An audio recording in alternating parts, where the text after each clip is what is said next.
সহিহুল জামে হাদিসের একটা কিতাব আছে, এটা হলো হাদিসের version, update version. Nasiruddin Albani রহমতুল্লাহ আলাই উনি সব কিতাব লেখে, ওগুলার নাম দেয় সহি। কি নাম দেয়?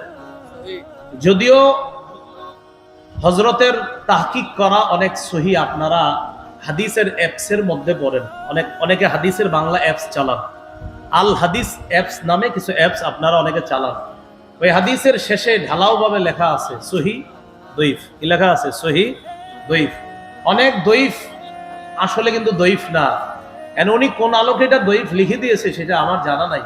ইমাম তিরমিজি যে হাদিসকে হাসান বলছে সেখানে উনি লিখে দিয়েছে দইফ।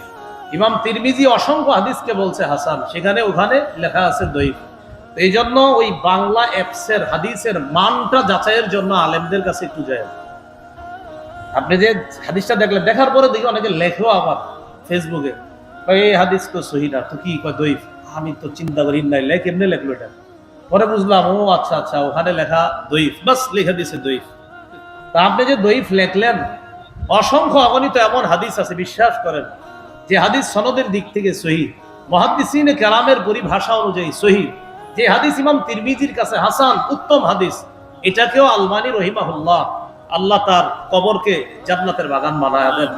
আর হযরত কেন এটাকে দইফ বলছে এটা আমার জানা নাই। এজন্য ওনার বলা দইফটাকে আপনি দইফ হিসাবে মেনে নেবেন না।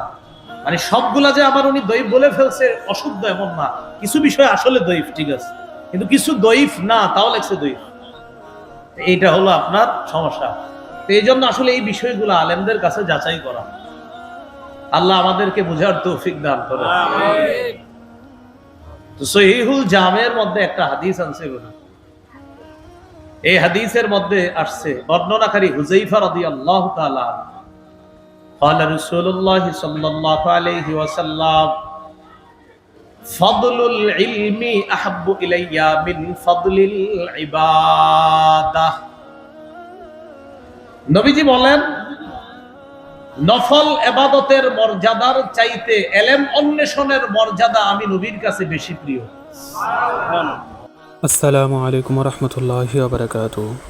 সম্মানিত মুসলমান ভাইরা, আশা করি সকলে ভালো আছেন। এতক্ষণ থেকে যারা ভিডিওটি দেখলেন তাদেরকে জানাই অসংখ্য ধন্যবাদ।